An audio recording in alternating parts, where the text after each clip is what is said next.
ప్రభు యేసుక్రీస్తు నామములో మీ అందరికీ శుభాభివందనాలు, దైవాశీస్సులు. ఆదికాండము 22వ అధ్యాయము వాక్య ధ్యానంలో దిగబోదాం. ఆదికాండము 22వ అధ్యాయం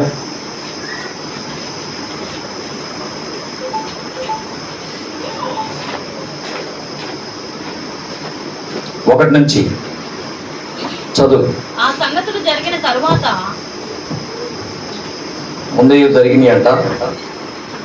ఆ సంగతులు జరిగిన తర్వాత దేవుడు అబ్రహామును పరిశోధించెను. ఎట్లనగా ఆయన అబ్రహామా అని పిలువగా అతడు చిత్తము ప్రభువా అనెను. అప్పుడు ఆయన నీకు ఒక్కడై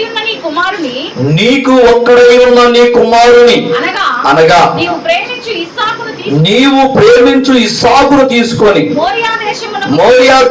మోరియా దేశమునకు వెళ్ళి అక్కడ నేను నీతో చెప్పబోవు పర్వతములలో ఒకదాని మీద దహన బలిగా అతన్ని నర్పించుమని చెప్పాను. తెల్లవారినప్పుడు అబ్రహాము లేచి తన గాడిదకు గంత కట్టి తన పనివారిలో ఇద్దరిని తన కుమారుడు ఇస్సాకును వెంటబెట్టుకొని దహన బలి కొరకు కట్టెలు చీల్చి లేచి దేవుడు తనతో చెప్పిన చోటికి వెళ్ళాను.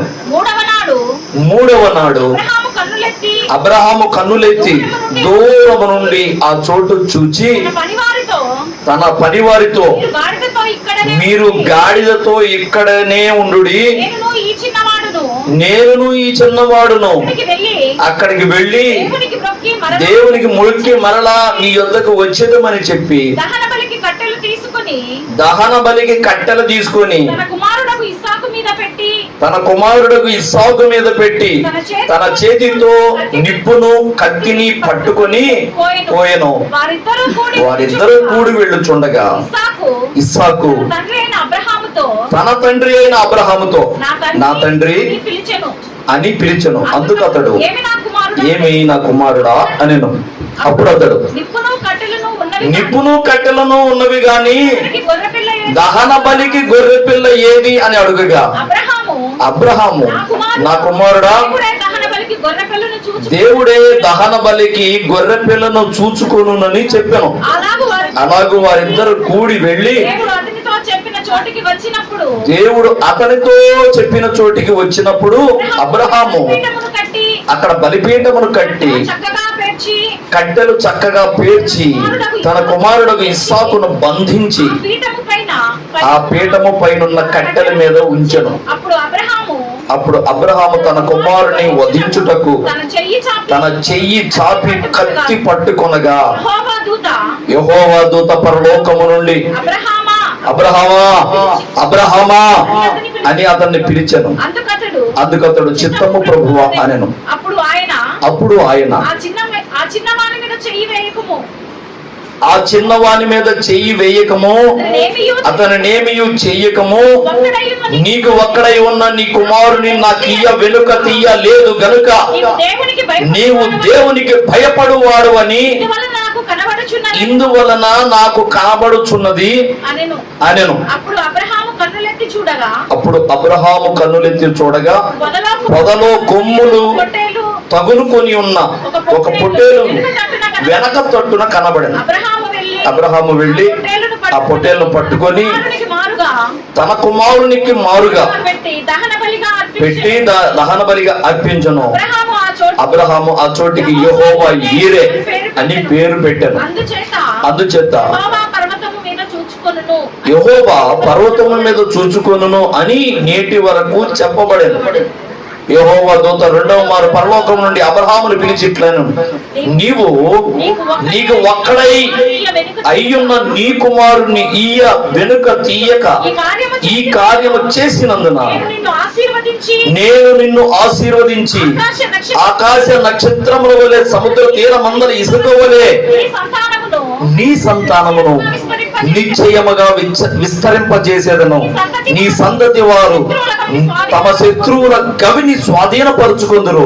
మరియు నీవు నా మాట వినినందున భూలోకములోని జనములన్నీ నీ సంతానము వలన ఆశీర్వదింపబడును. నా తోడని ప్రమాణం చేసి ఉన్నానని యెహోవా సెలవిచ్చెను అనెను. తరువాత అబ్రహాము తన పనివారి యొద్దకు తిరిగి రాగా వారు లేచి అందరూ కలిసి బెయేర్షెబాకు వెళ్ళిరి. అబ్రహాము బెయేర్షెబాలో నివసించెను. అబ్రహామును ఆశీర్వదించదలిచి ఒక పరీక్ష పెట్టాడు. నీకు ఒక్కగానొక్క కుమారుడు, నువ్వు ప్రేమించుచున్న ఇస్సాకును నువ్వు తీసుకెళ్లి బలి ఇవ్వు అన్నాడు. ప్రభువా, ఏంటయ్యా ఈ దురాగతం, ఈ అన్యాయం ఏందయ్యా? నీ సంతానాన్ని ఇసుగురేణువులో విస్తరింపజేస్తానన్నావు, ఈక 100 సంవత్సరాలకు ఒక్కడినిచ్చావు. నేనేదో తొందరపడి ఆగర్ను పెళ్లి చేసుకుంటే ఇష్మాయిలు నీ సంతానం కాదన్నావు, శారా వలన అయినదే నీ సంతానం అన్నావు. సరే ఏదో కలిగాడు కదా, శారా ద్వారా నాకు సంతానం ఇచ్చావు కదా అని నేను వాడిని చూసి మురిసిపోతుంటే నువ్వేందా వాడిని బలి ఇవ్వమన్నావు అని అనలా. అనకుండా అవునా ప్రభువా బలి ఇవ్వమంటావా? సరే ప్రభువా, ఎక్కడ ఇవ్వమంటావు, ఎప్పుడు ఇవ్వమంటావు, ఇస్తావా? అబ్రహమా ఇస్తావా? ఇస్తాను ప్రభువా. ఏంది, నీ కుమారుడిని బలిస్తావా? ఇస్తాను ప్రభువా. అయితే నేను చూపించే పర్వతాల దగ్గరికి బా. 3 రోజుల ప్రయాణం చేశారు ఆ పర్వతం దగ్గరికి. 3 రోజుల ప్రయాణం చేశారు. ప్రయాణం చేసి పనివాడితోటి గాడిదకి అంతగట్టి కట్టెలు మోపెట్టి కుమారుడిని తీసుకొని పోతున్నాడు. ఇక ఆ పర్వతాల దగ్గరకు వచ్చిన తర్వాత పనివాడిని అక్కడ ఆగమన్నాడు. ఆగమని, ఇసాకు ఈ కట్టెల మోపు నెత్తిన పెట్టుకో. సరే డాడీ. కత్తి తీసుకున్నాడు, నిప్పు తీసుకున్నాడు. మీరు ఎక్కడ ఉండండి అబ్బాయి, మేము మళ్ళీ వస్తాం, దేవుడు అడిగిన బలి అర్పించి వస్తాం, మళ్ళీ వస్తాం అన్నాడు. నేను వస్తానల్లా, మళ్ళీ వస్తాం మేము అన్నాడు. పోతుందేమో ఇస్సాకును బలి ఇవ్వడానికి. మరలా మేము వస్తామని ఎట్లా అన్నాడు మరి?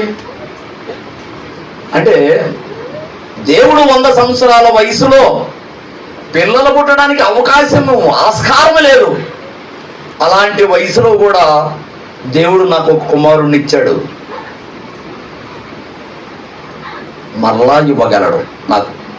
అయితే ఇంటికి వచ్చిన తర్వాత మరలా పిల్లోడిని కంటాననే విశ్వాసం కాదు, కానీ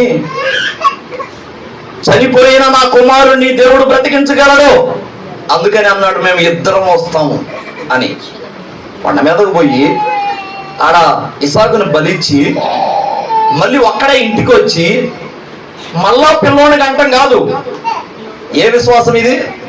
మేము వస్తాం మళ్ళా అంటే ఇస్సాకును బలిచ్చినా దేవుడు మరలా బ్రతికిస్తాడు. హల్లెలూయా! ఎంత విశ్వాసమో అబ్రహాముకి. అన్ని విషయాలలో అబ్రహాం విశ్వసిస్తూనే ఉన్నాడు. నీ ఇంటి వారిని, నీ దేశమును, నీ పితరులను, నీ బంధువులను అందరిని వదిలిపెట్టి రమ్మంటే స్వరం మాత్రం వినబడింది. ఆ రోజున గుడ్డిగా నమ్మి బయలుదేరాడు. దేవుని నమ్మి, దేవుని స్వరాన్ని విని నమ్మి బయలుదేరాడు. ఎంత విశ్వాసం! ఈ రోజున దేవుడు మనతోటి రకరకాలుగా మాట్లాడుతున్నా కూడా నాతోటే మాట్లాడుతున్నాడని విశ్వాసం లేదు. మేము వస్తాం, ఎంత విశ్వాసమో! శారా వలన అయినది నీ సంతానం అన్నాడు. తర్వాత కదా కుమారుణ్ణి బలి ఇవ్వమంటే నిర్దాక్షిణ్యంగా బలి ఇవ్వడానికి కత్తెత్తాడు. మళ్ళీ విశ్వాసం చూసారా? మరలా మేమిద్దరం వస్తాం. నిజంగా అలాగూ విశ్వసించినందుకే అబ్రహాముని దేవుడు ఆశీర్వదించాడంట. నమ్ముట నీ వలన అయితే నమ్మువానికి మొత్తము సాధ్యమే, అన్నీ సాధ్యమే. హల్లెలూయా. నమ్మాలి. హెబ్రీ పత్రికలు కదా మన శుక్రవారం కూడా చెప్పుకున్నాం. 11వ అధ్యాయము 6వ వచనం అనుకుంటా. ఏమని? విశ్వాసము లేకుండా దేవునికి ఇష్టడై ఉండుట అసాధ్యము. దేవుడు ఉన్నాడనియు తనను వెదుకు వారికి ఫలము దయచేయువాడనియు నమ్మవలెను కదా, నమ్మాలి కదా అంటాడు. దేవుడు ఉన్నాడని నమ్మాలి, తనను వెదుకు వారికి ఫలము దయచేయవాడు అని కూడా నమ్మాలి. ఉన్నావా, అసలున్నావా, ఉంటే నిద్రపోతున్నావని ఏదో పాట ఉంటది, దేవుడి మీద పాడతారు పాట. అలాగూ ఉండి ఉపయోగం లేనివాడుగా కాదు. ఆయన ఉన్నాడనియో తనను వెతుకు వారికి ఫలము దయచేయవాడని నమ్మాలి. వెతకాలి, నువ్వు ఫలము దయచేస్తాడు ఆయన. అయితే మనం చేయాల్సింది ఏంటంటే మొట్టమొదటిగా విశ్వసించాలి. ఒకటి, ఇక్కడ దేవుని కొరకైన సమర్పణ, త్యాగం ఇక్కడ అబ్రహాములో కనపడింది. ఇప్పుడు తన బంధువులందరూ విడిచిపెట్టి వచ్చాడు. త్యాగం కదా, త్యాగం కదా. ఇక తండ్రే, ఇక కొడుకు ఎంత చెప్పినా వెంటలేదని తండ్రి వెంటబడి వచ్చాడు. లేకపోతే తండ్రి కూడా ముందు వారించాడు. ఎక్కడికి రా పోయేది? ఇక్కడ మన బంధువర్గం బలగం అంతా ఇక్కడ ఉంటే ఎక్కడికి పోయేది? ఇక్కడే ఉన్నాం అని ఆటుంటాడు. ఇక అబ్రహాము వింటలా, లేదు నాన్న నేను పోయేదే, నువ్వు కూడా రా నాన్న. వచ్చాడు అబ్రహాము తండ్రి వచ్చాడు. ఇదేం పిల్లరా, త్యాగం కదా. తన వాళ్ళందరినీ ఎవరు వచ్చినా రాకపోయినా, నాకు మామయ్య, అత్తమ్మ, పిన్ని, బాబాయి, పెదనాన్న, పెద్దమ్మ, అమ్మమ్మ, నాయనమ్మ, మామయ్యలు, తోబుట్టువులు వీళ్ళెవ్వరూ అవసరం లేదు. నాకు నా దేవుడు చాలు, నాకు నిజమైన దేవుడు దొరికాడు, నాకు చాలు అనుకొని వచ్చాడు. త్యాగం కదా. దేవుని పిల్లరా, ఎడకొచ్చిన తర్వాత తన కుమారుడిని బలివ్వమంటే ఎంత విశ్వాసమో. మేమిద్దరం వస్తాం, మళ్ళా వస్తాం, మీరు ఇక్కడే ఉండండి అని పనివాడికి చెప్తున్నాడు. దేవుని పిల్లరా, అంత మాత్రమే కాదు, కొడుకుని చూస్తా ఎలా చంపుకోవాలి. ఒకవేళ బతికిస్తాడేమో, కానీ ఎలాగా? మనం చూస్తా మన పిల్లలను కొట్టలేము. దెబ్బ తగిలిద్దేమో, ఎందురా ఇట్ట అంటాం. ఎందుకంటే మన పిల్లలకి మనం గారాభం చేస్తున్నాం. కొట్టలేము, బలివ్వమంటే ఇస్తామా? ఇంకా అసలు కొడుకుని చంపేయమంటే చంపేస్తామా? అబ్బా, మన అబ్రహాము కాదు. ఇదేం పిల్లరా, దేవుని కొరకు త్యాగము చేయగలవాడు అబ్రహాము. ఏదైనా చేయగలడు. వయసు లేదు, కానీ వయసులో గనక దేవుడు దొరికింటే, అబ్రహాముకి వయసులో గనక దొరికింటే ఇంకా శూర కార్యాలని చేసేవాడు దేవుని కోసం. వయసు అయిపోయినాక 75 సంవత్సరాల వయసు అప్పుడు కనపడ్డాడు దేవుడు. అక్కడి నుంచి 25 సంవత్సరాలు ఆయన చెప్పిన మాట మీద విశ్వాసం నుంచి మిగతా 25 సంవత్సరాలు నడిచాడు. నీ కుమారుని ఇస్తానపా, నీ సంతానాన్ని ఇస్తానపా, దేశాన్ని ఇస్తాను పదా అంటే తన దేశాన్ని, స్వజనులను విడిచిపెట్టి వచ్చాడు. 25 సంవత్సరాలు నడిచాడు. మనమైతే అంత ఓపిక పడతాం. ఏంది ప్రభువా ఇస్తానంటువే, అసలు నువ్వేనా ఆ రోజు మాట్లాడింది? సంవత్సరం అయిపోయింది ప్రభువా, 2 సంవత్సరాలు అయిపోయింది ప్రభువా, ఏరి పిల్లలు ఏరి. కొంతమంది 4 ఏళ్ళకి 10 ఏళ్ళకి బాధపడిపోతున్నారు. పిల్లలు ఏరి? 75 సంవత్సరాల వయసులో అబ్రహాము నీకు సంతానాన్ని ఇస్తాను పదా అని వాగ్దానం పొందుకొని దేవుడు ఇస్తాడు. ఇక అంతే చెప్పాడు కదా, దేవుడు ఇస్తాడు అని 25 సంవత్సరాలు ఎదురు చూశాడు. 100వ సంవత్సరంలో ఇస్సాకుని ఇచ్చాడు. దేవుడు చెప్పకుండా పొరపాటున ఇంకొక ఆమెను చేసుకొని ఇంకొక అబ్బాయిని అన్నాడు ముందుగానే, దేవుడికి చెప్పకుండానే. దేవుడు చెప్పలేదు, ఈయన కూడా దేవుడు కూడా చెప్పలా. హాగర్ని పెళ్లి చేసుకున్నాడు, ఇస్మాయిల్ని అన్నాడు. దేవుడు అంటాడు, ఏంది అబ్రాము, నేను ఏదో గొడవ పడుతున్నారని వచ్చావు నా దగ్గరికి. ఎవరు గొడవ పడుతున్నారు అంటే, ప్రభువా నేను నా భార్య శారా ఉంది కదా, నా రెండవ భార్య హాగరు, వాళ్ళిద్దరు గొడవ పడుతున్నారు ప్రభువా. రెండవ భార్య హాగరా, ఎప్పుడు చేసుకున్నావు? చేసుకున్నాను ప్రభు, నీకు చెప్పలేదులే. నాకు చెప్పకుండా చేసుకున్నావా? మరి ఫలితం ఏంటి అంటే, ఒకడు పుట్టాడు ప్రభువా, ఆడి స్వభావం ఏందో కానీ మాటిన టైపు కాదు. ఎవరు? ఇస్మాయిల్. అడివిగా ఆడిదే స్వభావం అని దేవుడు సాక్ష్యం ఇచ్చాడు. మాటిన టైపు కదా, అడగ పూర్వకంగా ఉంటాడు ప్రభువా. పోనీ ఎట్టోకట్లే లేక కలిగాడు కదా అని గారాబం చేసుకుంటే వీళ్ళిద్దరేమో తన్నులాడుతున్నారు. ఏం చేయమంటావు ప్రభు అంటే, నన్ను అడిగి చేసుకున్నావో ఏంది, ఇప్పుడు నన్ను అడుగుతావు అన్నాడు. అట్టు కాదు ప్రభువా, నేను కత్తెర మధ్య పడిన అది దాన్ని ఏమంటారు, ఒక్కలు కత్తెర మధ్య పడిన ఆ ఒక్కలాగా నేను ఉండిపోయాను ప్రభువా, నలిగిపోతున్నాను. ఏదో మార్గం చెప్పు ప్రభు అంటే, అప్పుడు అన్నాడు, పోయి నన్ను అడగకుండా చేసుకున్నావు కదా, ఏదో పొందుకుందామని ఆమెని కొడుకుని వదిలిపెట్టేసిరా, వాడి సంగతి నేను చూసుకుంటా. కానీ హాగరు వలన అయినది నీ సంతానం అనబడదు, శారా వలన అయినదే నీ సంతానం. అవునా ప్రభువా, సరేనా, చేసేదే ఉంది. అబ్రహాం నిర్ణయం తీసుకున్నాక ఎవరు మాట్లాడకూడదు, వదిలిపెట్టి వచ్చాడు. అబ్రహాము శారా ద్వారా బిడ్డను కన్నాడు 100వ సంవత్సరంలో. 25 సంవత్సరాలు ఎదురు చూశాడు, ఏ రోజు కూడా సొనగల.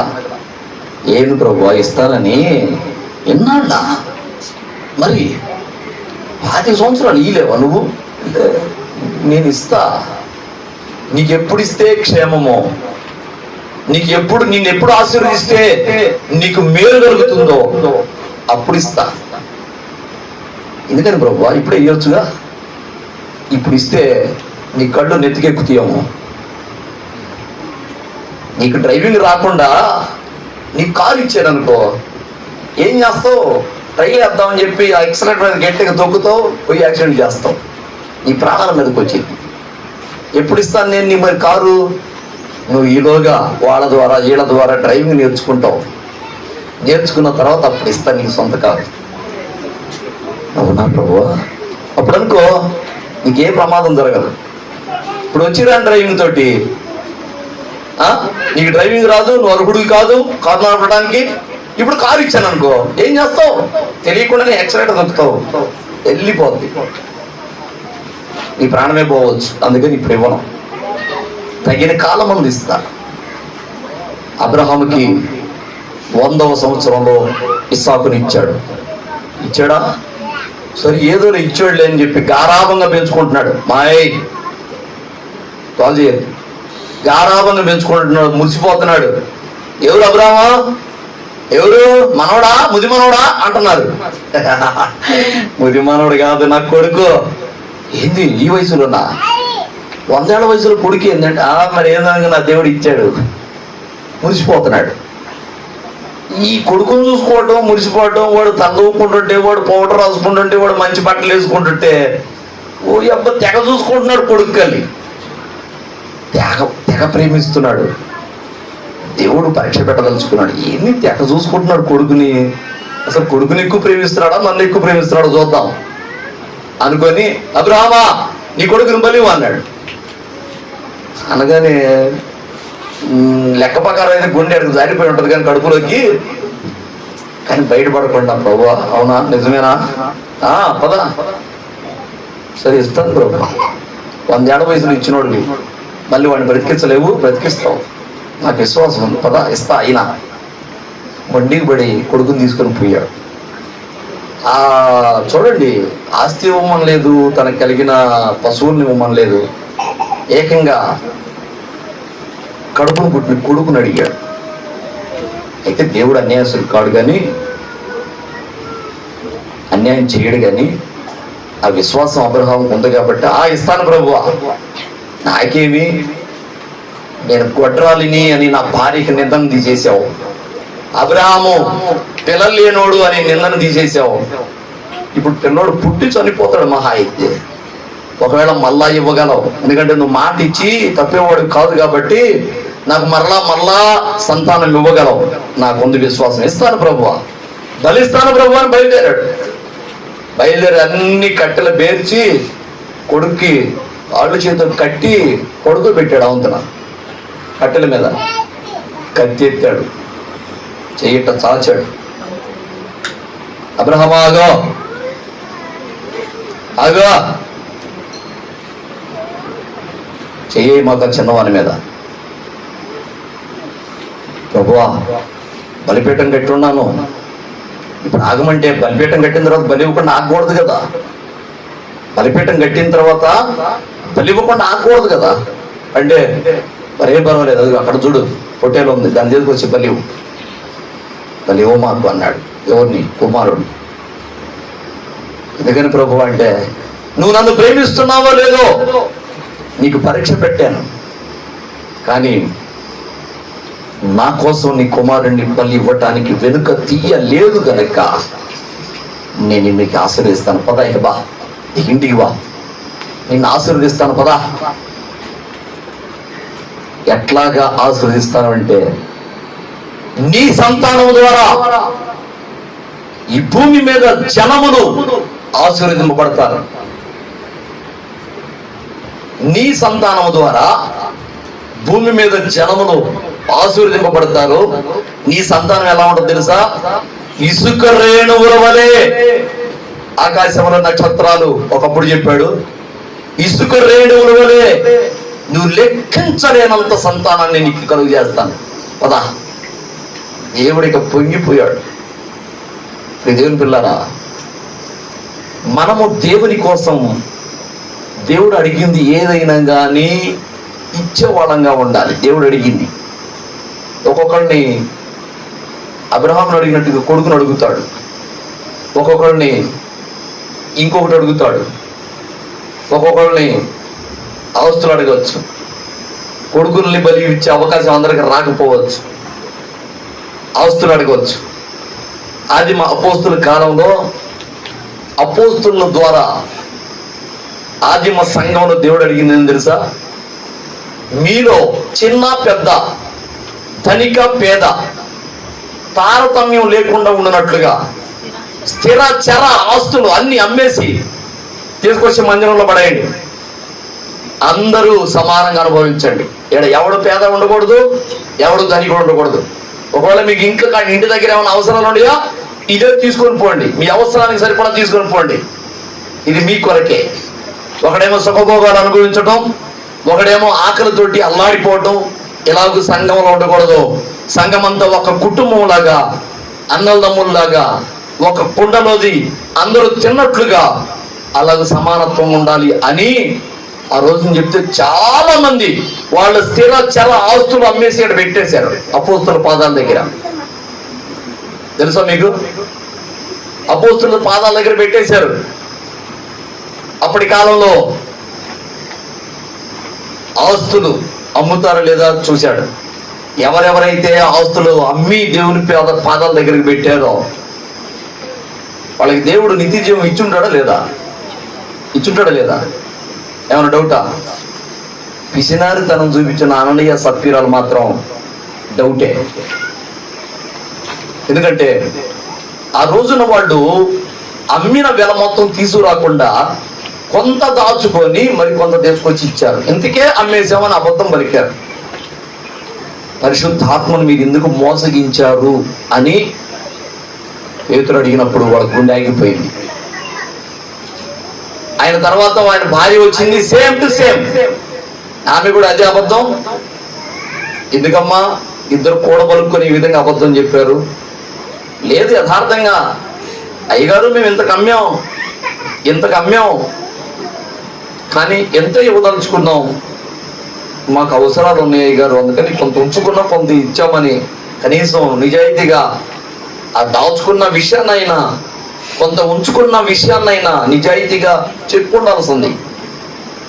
ఆ రోజు చనిపోయేవాడు కాదేమో, కానీ ఇంతకే అమ్మాం అని అబద్ధం పలికారు.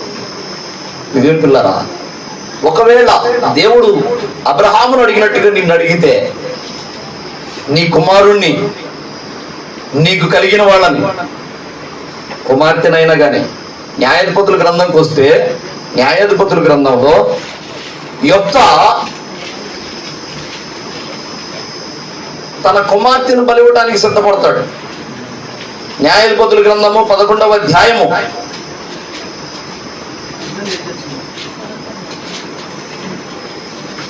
30వ వచనం చూడు. అప్పుడు యెఫ్తా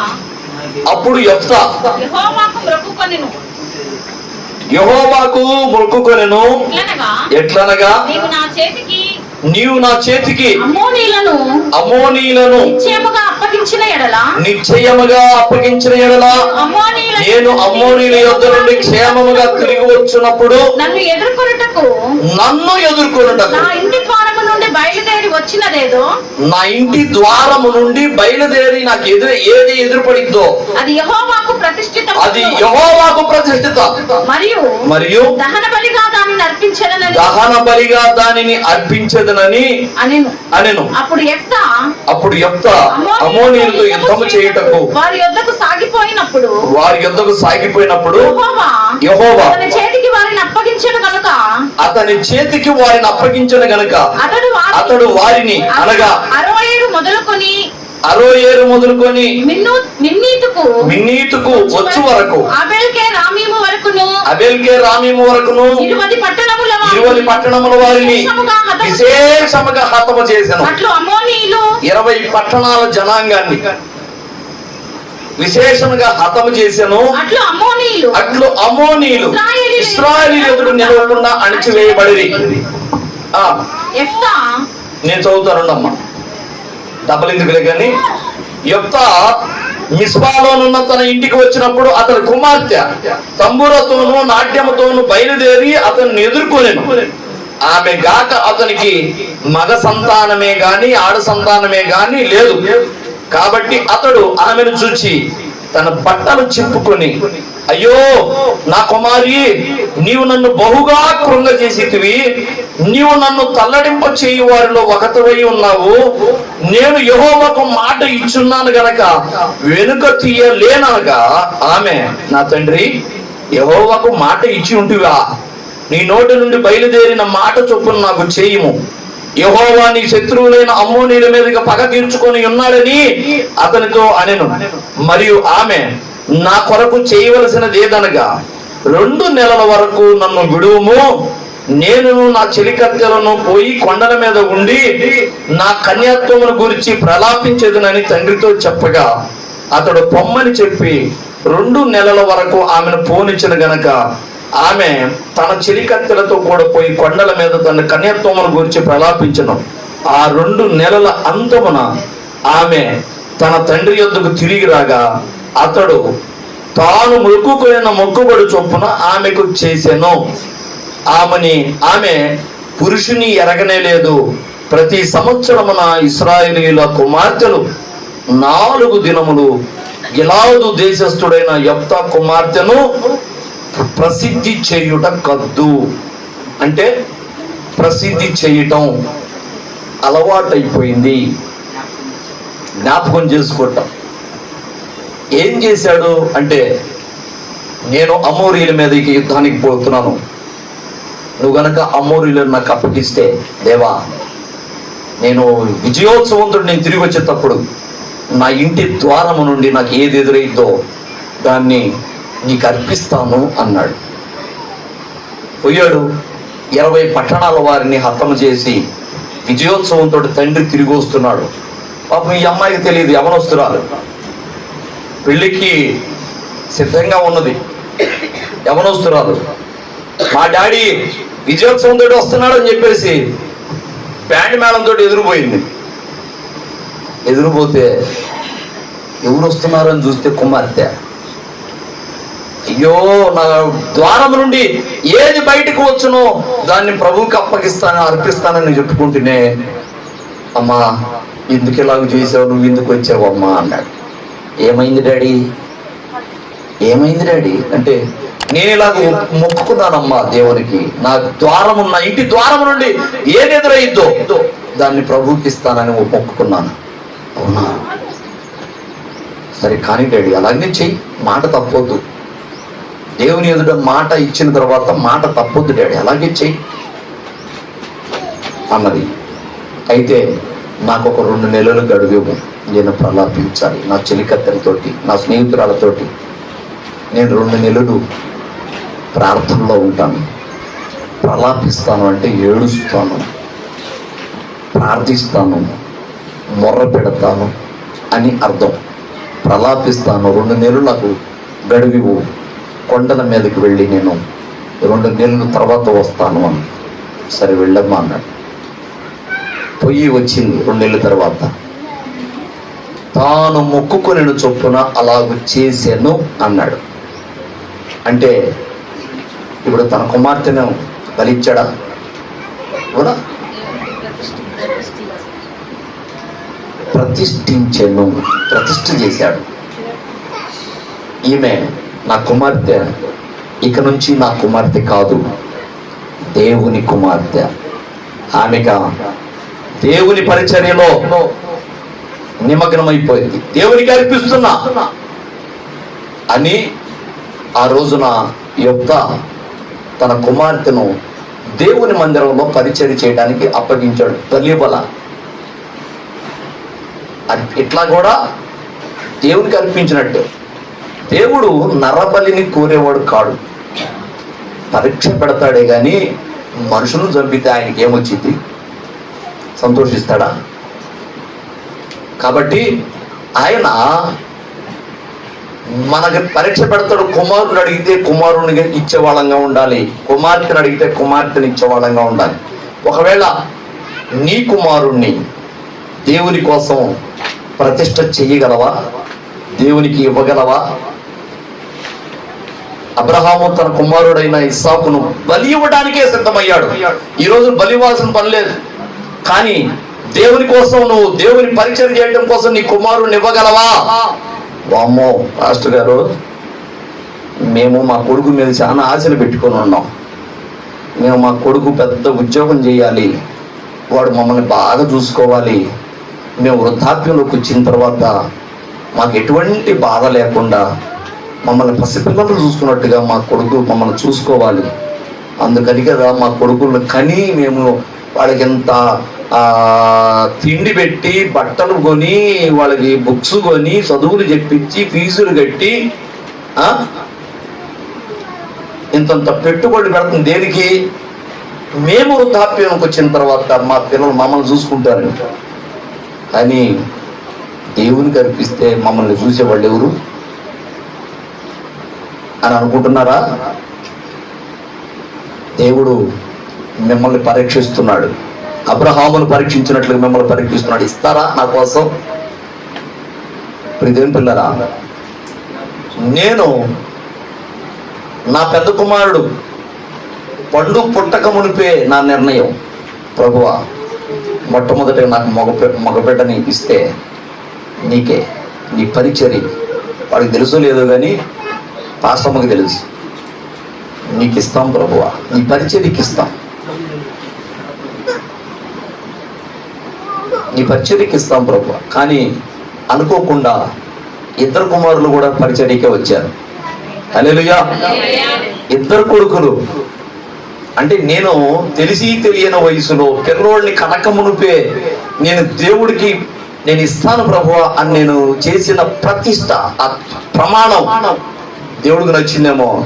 ఒక్కడైందిరా, నీ కొడుకులు 2 తీసుకుంటా నేను అని తీసుకున్నాడు. 2 ఇప్పుడు పరిచర్యలో వాడబడుతున్నారు. హల్లెలూయా. వాళ్ళు అలాగనే కంటిన్యూషన్ అవుతారు.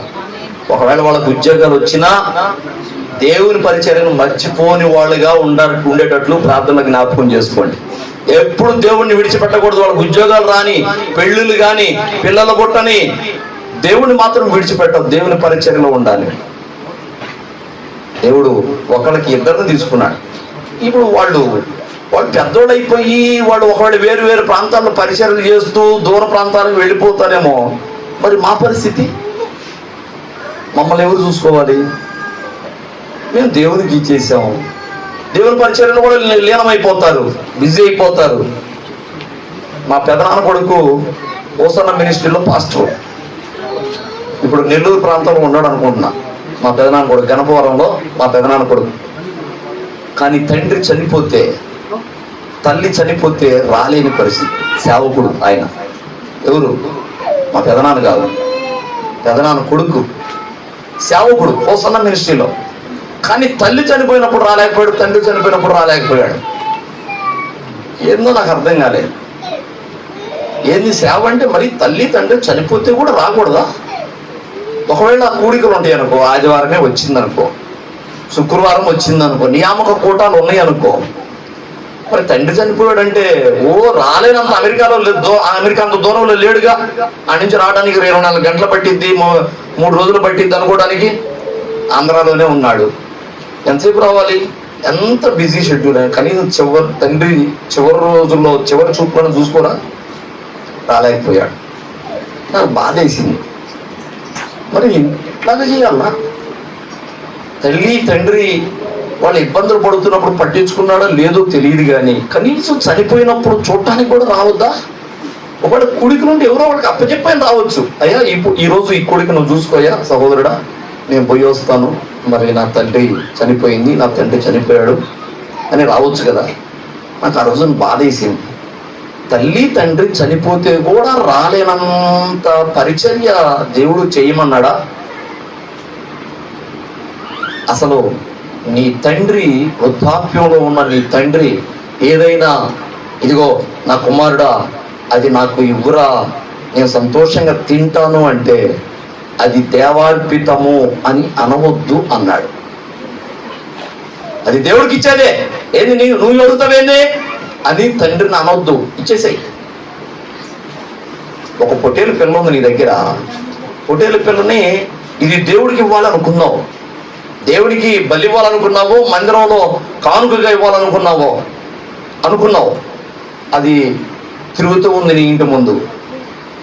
తండ్రి, వృద్ధాప్యంలో ఉన్న తండ్రి ఆశపడ్డాడు, కుమారుడా ఆ గొర్రె పొట్టేలుని కోసి నాకు పెట్టురా, చానాళ్ళు అవుతుంది మాంసం తిని, ఇంకెన్నాళ్ళు బ్రతుకుతాను, రుచికరంగా వండి పెట్టురా అని ఇస్సాకు అడిగినట్టుగా అడిగాడు. అడిగితే బలేవాడివేనే, ఏంది అది దేవుడికి ప్రతిష్ఠ చేసిందే, నువ్వు తినేది కాదు అని అనవద్దు అన్నాడు సువార్తల్లో. తండ్రి ఆశపడిన దాన్ని దేవార్పితమని పలకవద్దు. అలాగ పలుకువాడు శాపగ్రస్తుడు. అంటే ఒకవేళ తండ్రి ఆశపడితే దేవుడు కోపగించుకుంటాడేమో, మళ్ళీ దాన్ని తండ్రికి పెడితే అని కదా నీ భయం. కానీ బ్రతికున్న తండ్రికి, కళ్ళెదుట కనబడుతున్న తండ్రిని సంతోష పెట్టలేను నీవు కనబడని దేవుణ్ణి సంతోష పెట్టువాడువా? కనబడని దేవుణ్ణి సంతోష పెట్టువాడువా నువ్వు? కాదు. మనకు బైబిల్ చెప్తున్న నీతి ఏంటంటే, కనబడుతున్న నీ సహోదరుని ప్రేమిస్తే కనబడని నీ తండ్రిని కూడా, దేవుణ్ణి కూడా నువ్వు ప్రేమించగలవాడవు. అట్లా కాకుండా నీ ఎదుట ఉన్న నీ సహోదరుని ప్రేమించడం చేత కాదు, కానీ కనబడని దేవుని నేను ప్రేమిస్తాను అని చెప్తే అది అబద్ధం అన్నాడు. అర్థమైందా? బైబిల్ యొక్క నీతి ఏంటది? దేవార్పితమని అనవద్దు. అయితే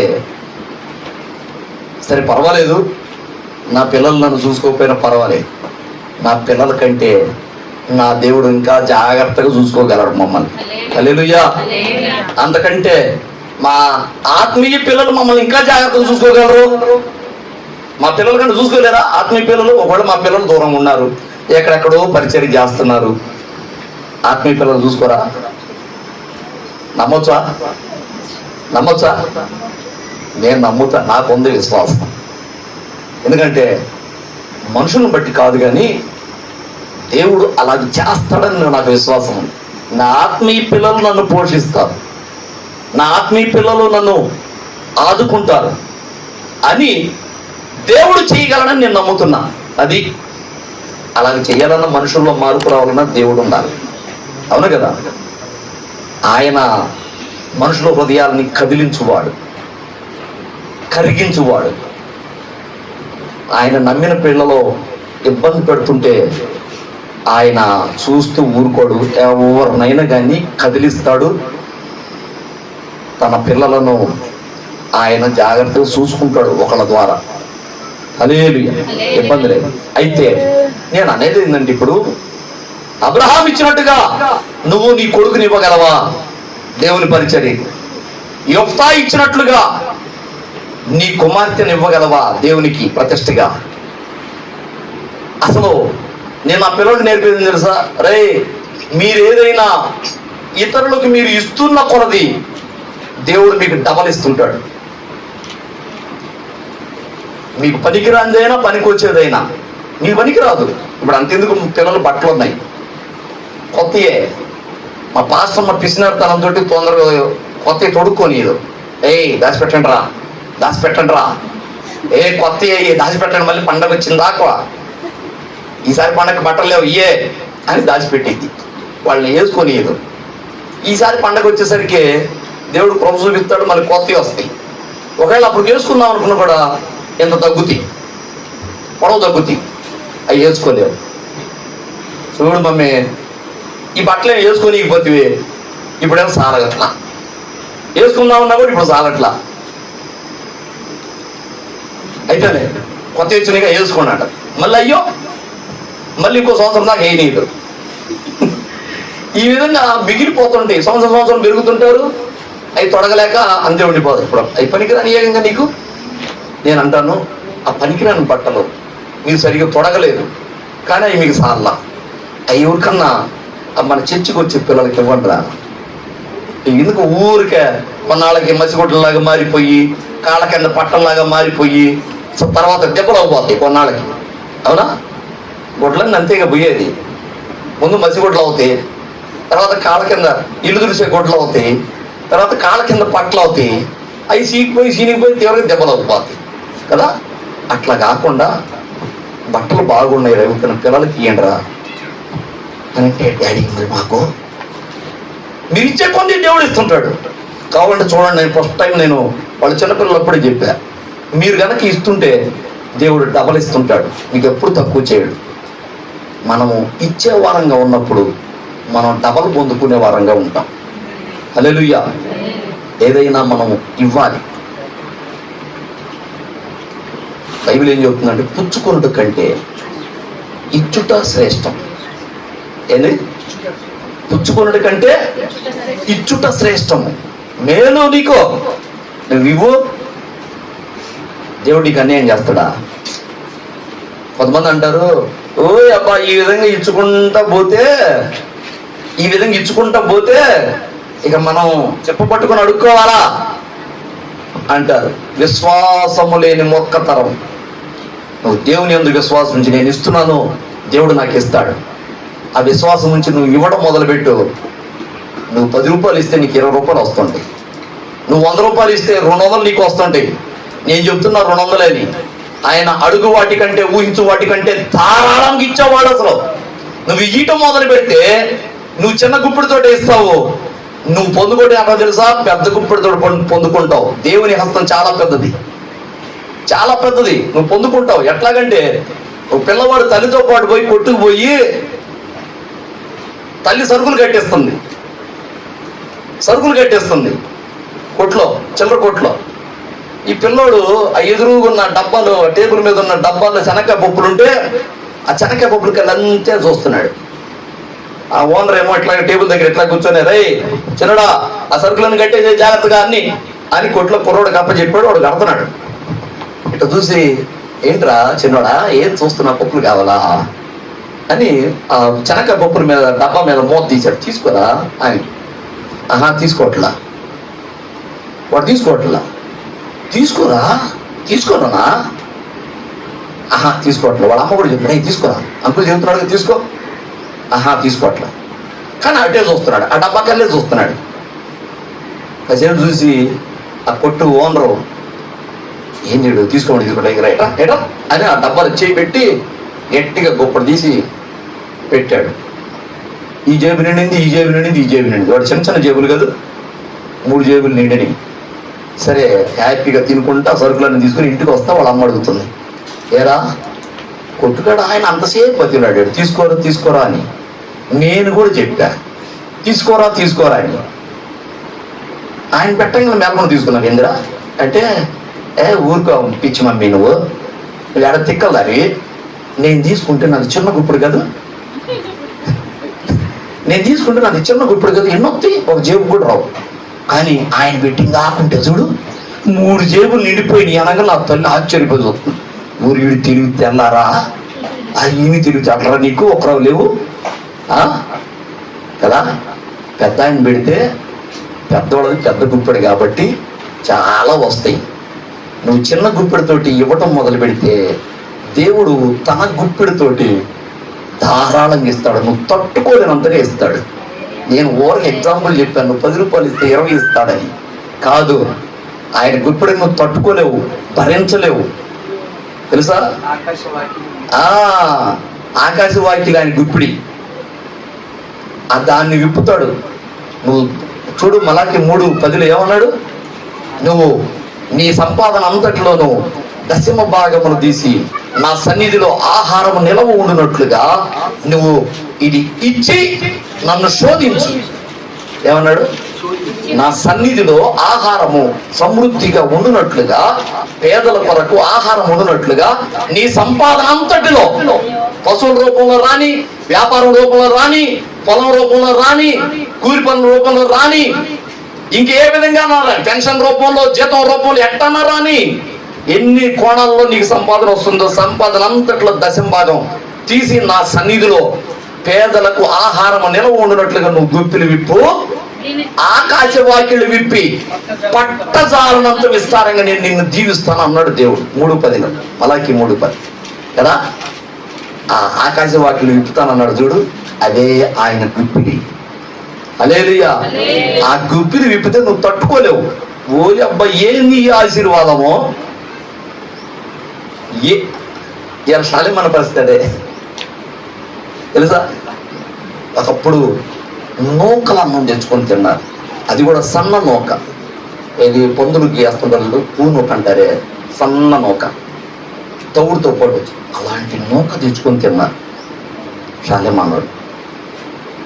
కానీ వాళ్ళ దేవునికి నమ్మకస్తుడైనందుకు, దేవుని నిజంగా ఆరాధించినందుకు, దేవుని కోసమే అవసరమైతే కుటుంబం త్యాగమైపోవాలని అనుకొని వచ్చినందుకు, తన వాళ్ళకి, తన బంధువులకి, తన కులానికి అడ్డం తిరిగి నాకు ఈ దేవుడే కావాలి అని వచ్చినందుకు ఇలా శాలేమన్న పట్టలేకపోతున్నాడు దేవుని ఆశీర్వాదం, తెలుసా. 50,000 మంది సంఘం, ఇంకా ఇతర దగ్గరగా 200 సంఘాల నుంచి వచ్చే 10వ భాగం మేము 10వ భాగం ఇవ్వాలి. మాకు వచ్చే ఈ నెల మొత్తంలో మాకు ఎంత 10వ భాగం, మాకు ఎంత కానుక వస్తుందో ఇంత కానుకలు మేము 10వ భాగం ఇవ్వాలి అక్కడ. అయితే ఇది ఆయనకు అవసరమై మమ్మల్ని నియమనలేదు, కానీ మాకు కలిగిన దాంట్లో మేము 10వ భాగం ఇస్తే దేవుడు మమ్మల్ని ఆశీర్వదించాలని, అది అసలు లాజిక్.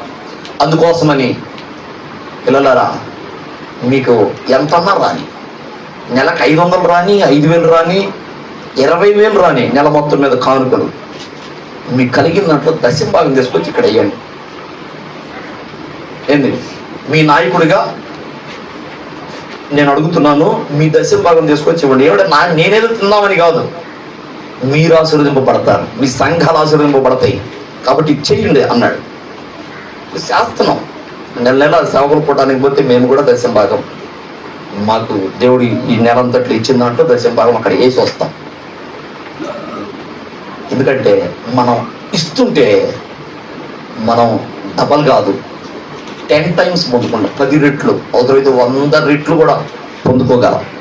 ఇవ్వటం అలవాటు కావాలి ముందు మనకి. అననీయ సప్పీరాల్లాగా వాళ్ళు డబ్బు విషయంలో, ఆస్తి విషయంలో పిసినార్తనం చూపించేటట్లు దేవుని విషయంలో పిసినార్తనం వద్దు. లోకానికి స్నేహితులకి పెట్టుబడి రూపంలో పెడుతుంటావు చూడు. ఇదిగో కలిసి వ్యాపారం చేద్దాం, కలిసి పొలం కొందాం, కలిసి ఇదిగో ఈ పశువులు వ్యాపారం చేద్దాం, లేకపోతే ఇంకో వ్యాపారం చేద్దాం, ఇది చేద్దాం, అది చేద్దాం అని పెట్టుబడి పెడతావు చూడు. మనిషిని నమ్మి నువ్వు పెట్టుబడి పెట్టే బదులు దేవుని నమ్మి దేవునికి పెట్టుబడి పెట్టు. దేవుని పనిలో నువ్వు కనుక ఈ గుప్పిలిప్పగలిగితే, నేను చెబుతున్నా, భూమి మీద ఏ మనుషుల్ని నమ్మలేనంతగా నువ్వు యేసయ్యని నమ్మొచ్చు. అంత నమ్మకం నువ్వు ఎవడు నమ్మలేవు. నువ్వు ఏ కోణంలో చూసుకున్నా కూడా యేసయ్య సమర్థుడు. నీ నమ్మికని వమ్ము చెయ్యడు. నమ్ముట నీ వల్ల అవ్వాలి, కాబట్టి నమ్ముట నీ వల్ల అవ్వాలి. కాబట్టి మనము మన కుమారుణ్ణైనా మన కుమార్తెనైనా ఇవ్వగలమా చూసుకోవాలి. ఇవ్వగలవా? ఏమో, నేను చెప్పా ఆల్రెడీ. నా పెద్ద కొడుకుని నేను దేవునికి ప్రతిష్ఠ చేస్తానని అప్పుడే చెప్పాను. ఇప్పుడే కాదు, ఇప్పుడు కొత్తగా చెప్పలేదు, నేను చాలాసార్లు చెప్పాను కూడా. నా పెద్ద కొడుకుని నేను దేవునికి ప్రతిష్ఠ, వాడు దేవుని పని చేయాలి. నా ఆశ, నా ప్రార్థన అదే. కానీ దేవుడు అద్భుతంగా నా ఇద్దరు కొడుకులను కూడా తీసుకున్నాడు. ఇంకా హ్యాపీ. ఇద్దరు కొడుకులు దేవుని పరిచర్యలో వాళ్ళు చిన్ననాటి నుండి దేవుని వాక్యం చేత వాళ్ళు నడవలసిన త్రోవ వాళ్ళకు బోధ చేస్తూ బోధ చేయించుకుంటూ దేవుని చేత నడుస్తున్నారు. వాళ్ళు పెద్దవాడైనప్పుడు తొలగిపోరు, నాకుంది ఆ విశ్వాసం. వాళ్ళకి ఖచ్చితంగా దేవుని పనిలో ఉపయోగపడతారు, దేవునికి ఉపయోగపడతారు. వాళ్ళ జీవితాలు దేవునికి అర్పితం, అంతే అవుతాయి. నేను చెబుతున్నాను కదా, పండు చింటూ ఇద్దరు దేవుని ఇప్పుడు వాడు ఉద్యోగాలు పొందుకోని గాక, ఉద్యోగం రాని పెళ్ళిళ్ళు కానీ గాక, వాళ్ళు ఇద్దరు కూడా దేవుని పరిచర్య చేయాలి. దేవుడు అలాగ చిన్ననాటి నుండి సంఘం స్టార్ట్ అయిన కాడి నుంచి ఇక్కడ కాదు, అబ్బాయిపాలెంలో పరిచర్య, అంతకంటే ముందు ఆడ పశ్చిమరు ప్రాంతంలో ఆ చెంబూరుపేట సరౌండింగ్లో మేము ఆ చిన్న చిన్న వీధి సువార్తలు పెట్టేటప్పుడే మా పిల్లల పరిచర్యలో ఇన్వాల్వ్ అయిపోయారు. అంతకంటే ముందు ఇంకా మేమే సువార్తకే పోకముందే మందిరంలో చెప్పుల స్టాల్లోనూ, వాటర్ పరిచర్యలోనూ, టీవీ కేబుల్ పరిచర్యల్లోనూ వాళ్ళకు తోచినంతగా వాళ్ళు పరిచర్య చేస్తూనే ఉన్నారు. కాబట్టి నాకు ఫుల్ సాటిస్ఫై. నా ఇద్దరు కుమారులని దేవునికి ఇచ్చేసాను. దేవుడు వాళ్ళని ధారాళంగా వాడుకుంటారు. హల్లెలూయా, ఆమేన్. మరి నువ్వు ఇవ్వగలవా? ఇప్పుడైతే అబ్రహాము సిద్ధపడి బలిచ్చినట్లుగా బలి ఇవ్వడానికి సిద్ధపడ్డట్టుగా నువ్వు సిద్ధపడ అవసరం లేదు. కానీ నరబలి కోరేవాడు కాదు. కానీ దేవునికి పరిచర్య కోసం నువ్వు ఇవ్వగలవా? యోప్తా ప్రతిష్ఠ చేసినట్లుగా నువ్వు చేయగలవా? నా కుమార్తె, నా కుమారుడు దేవుని పనిలో వాడబడాలి. పర్వాలేదు, మాకు దూరమైనా పర్వాలేదు, మమ్మల్ని చూడకపోయినా పర్వాలేదు, వాళ్ళు దేవుని పని చేయాలి. వాళ్ళంటూ ఇక్కడ ఈ భూమిని విడిచిపెట్టి దేవుని దగ్గరికి పోయినప్పుడు దేవుడు లెక్క అడుగుతాడు. ఆ లెక్క చెప్పేవాళ్ళుగా నా పిల్లలు ఉండాలి. ఇక్కడ భూమి మీద ఉండగా దేవుని పని చేయాలి, పైకి పోయిన తర్వాత లెక్క చెప్పాలి కదా. అలాగూ నీ పిల్లల్ని తయారు చేయగలవా? దేవుని కోసం ఇవ్వగలవా నువ్వు? మూడవదిగా చూడు, గలతీయులకు రాసిన పత్రిక 2వ అధ్యాయము, గలతీయులకు రాసిన పత్రిక 2వ అధ్యాయము 20వ వచనం. ఇక్కడ అదిగో చూడు, పౌలు చెప్తున్నాడు, నేను క్రీస్తుతో కూడా సిలువ వేయబడి ఉన్నాను, ఇకను జీవించు వాడను నేను కాను, క్రీస్తే నా యందు జీవించుచున్నాడు. నేను ఇప్పుడు శరీరమందు జీవించుచున్న జీవితము నన్ను ప్రేమించి నా కొరకు తన్ను తాను అప్పగించుకొనిన దేవుని కుమారుని అందరి విశ్వాసము వలన జీవించుచున్నాను. ఏమన్నాడు? నా జీవితం ప్రభుకి అంకితం అన్నాడు పౌలు. నా జీవితమే ప్రభుకి అర్పించేశాను అన్నాడు. యేసు క్రీస్తుతో పాటు నేను కూడా సిలువలో మరణించాను. ఇప్పుడు బ్రతుకుతుంది క్రీస్తే నాలో. పాత సౌలు లేడు, క్రైస్తవులను హింసించిన సౌలు లేడు, ఇప్పుడు చచ్చిపోయాడు. ఇప్పుడు ఎవరున్నారంటే క్రీస్తే. పౌలుగా పేరు మార్చబడి క్రీస్తే నాలో జీవిస్తున్నాడు అన్నాడు. నా జీవితం ప్రభుకి అర్పితం అన్నాడు. మరి నీ జీవితం ప్రభుకి అర్పితం చేయగలవా? వామ్మో, పాస్టర్ గారు ఏదో టెండర్ పెట్టినట్టున్నాడు.